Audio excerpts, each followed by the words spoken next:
Welcome to you from Devgad.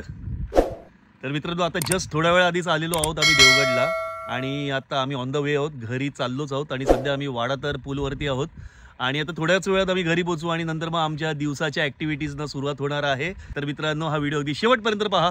आजच्या या टूरमध्ये आपल्याबरोबर आहे प्रसाद, संदीप आणि अमित आहे आणि हा मी आहे। तर पुढे अजून आमची मंडळी भेटणार आहे, तर चला आमच्याबरोबर आमच्या घरी। आपलो जसा कोकण आपलो तसा। तर आता आपल्या पुढच्या व्हिडिओमध्ये आपली ही देवगड सिरीज असणार आहे आणि आता सध्या आम्ही ऑन द वे आहोत, घरी चाललेलो आहोत आणि इथे पडवणे फणसे थिट्यावरती थांबलेलो आहोत आणि सांगतो तुम्हाला, इतकं जबरदस्त वातावरण आहे इथे, इतके जबरदस्त व्ह्यूज आपल्याला पाहायला मिळत आहेत ना। तर माझे पुढचे काही ब्लॉग्स आता देवगडवरतीच असणार आहेत। आम्ही सगळ्या आमच्या ॲक्टिव्हिटीज दाखवणार आहोत। ॲक्च्युली कसं असतं माहिती, गावाला आल्यावरती आहे ना, काय ना काहीतरी आम्ही करतच राहतो। ॲडव्हेंचरस गोष्टी पण असणार आहेत। Yes, stay connected. जर काय सबस्क्राईब केलं नसेल तर आपल्या मी बोरिवलीकर या चॅनलला तुम्ही आधी सबस्क्राईब करा। जस्ट थोड्या वेळ आधी आलोत आम्ही घरी, फ्रेश वगैरे काही झालो नाही होत आम्ही, आंघोळ पण नाही गेली साधी आणि नाश्ता केला आणि आता चाललोय आमच्या ॲक्टिव्हिटी नंबर 1 साठी, जे की आहे आम्ही आता समुद्रावरती चाललेलो आहोत मासे पकडण्यासाठी। तर आमच्या बरोबर आहे गावचे युवा प्रमुख, आघाडीचे युवा नेते श्री दिनेश आणि येस, आमची टीम चाललेली आता समुद्रावरती आणि काय जबरदस्त नजर आहे, थांबा दाखवतो। ही बघा, इथे समोर आहे ना मला नारळाची झाडं दिसत आहेत आणि ही नारळाची झाडं आहेत ना, या सुरूच्या झाडांच्या समोर लहान वाटतात, म्हणजे केवढी मोठी झाडं आहेत बघा। आणि ह्या सुरूच्या झाडांबद्दल सांगतो तुम्हाला, ज्या पद्धतीने लोकांमध्ये एक जनजागृती निर्माण केली जाते की कांदळवन जे आहे ते खूप महत्त्वाचं आहे इकोसिस्टमच्या बॅलन्ससाठी, तसंच आहे ना त्याच पद्धतीने ना सुरूच्या झाडांना सुद्धा महत्त्व दिलं पाहिजे।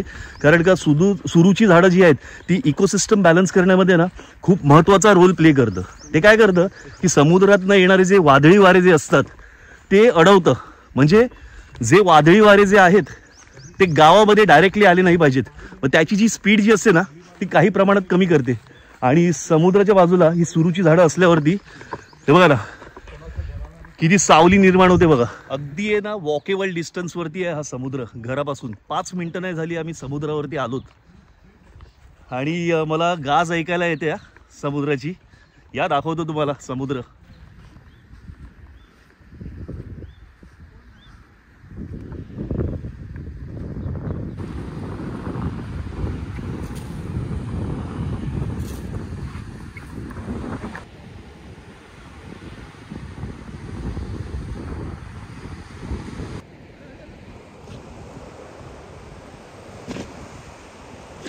प्रसाद आहे ना आमच्याबरोबर पहिल्यांदाच आलाय देवगडला आणि या समुद्रावरती, तर ह्यांनी हा समुद्र पहिल्यांदाच पाहिला असेल, तर काय म्हणजे काय वाटलं तुला इथे बघून?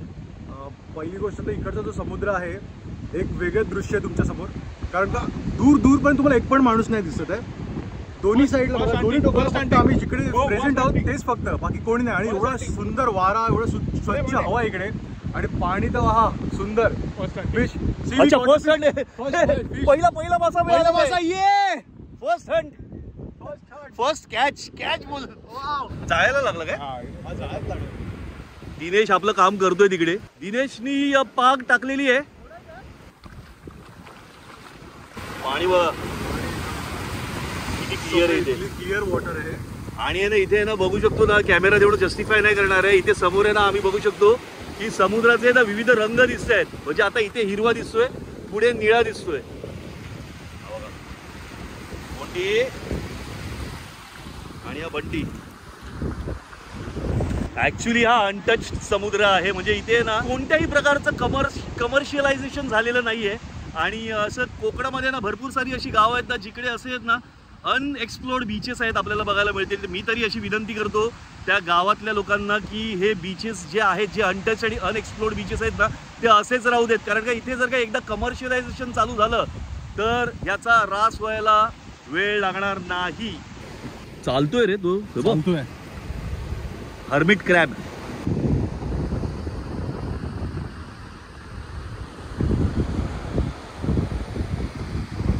जेलीफिश आहे ना हा बघ,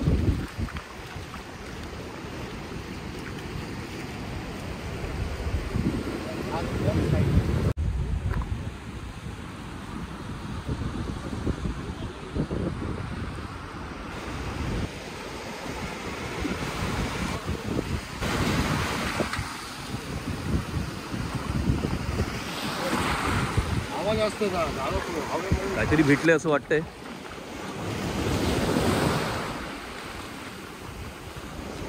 काय काय काय काय काय आ भेटला भेटला भेटला. हे बघा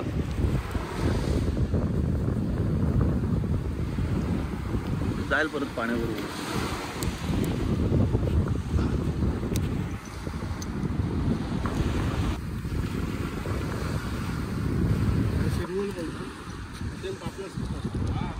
हा पापलेट सारखाच दिसतो तो. अच्छा टेस्टला पण तसंच आहे का? पकडला तो बघ. काय पकडलं?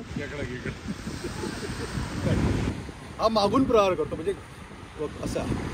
इकडेचा हात शेवटी पकडला. चॅलेंज केलेलं ना तुला? येस चॅलेंज केलेलं मी पकडलेलं आहे. त्याला सोडतोय. सोड सोड.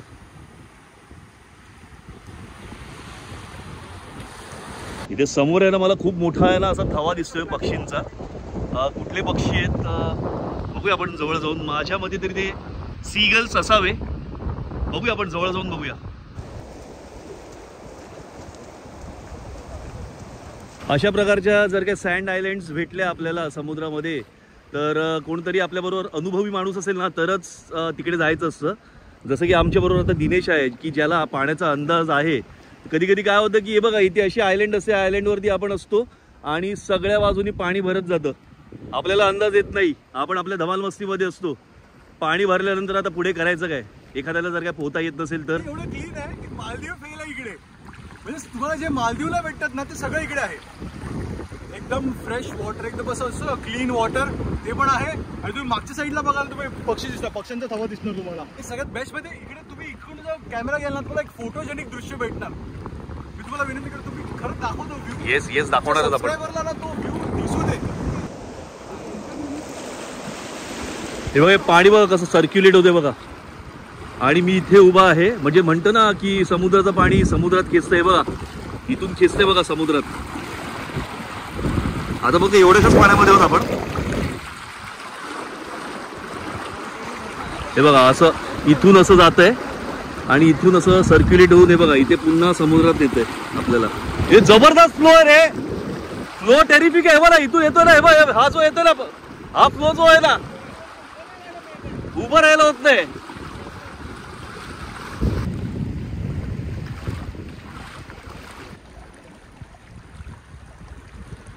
टेरिफिक करंट आहे पाण्याचा. आवाज चाललाय पाण्याच्या ऑपोजिट डायरेक्शन. पाण्याच्या ऑपोजिट डायरेक्शनला तो पोहायचा प्रयत्न करतोय पण तो पोहू शकत नाही. तो ना केवढा अडकलाय बघा.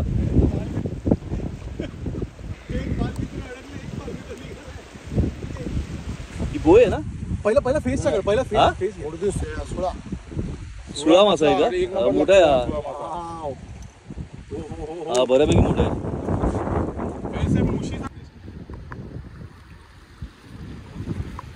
अजून एक मिळालेला.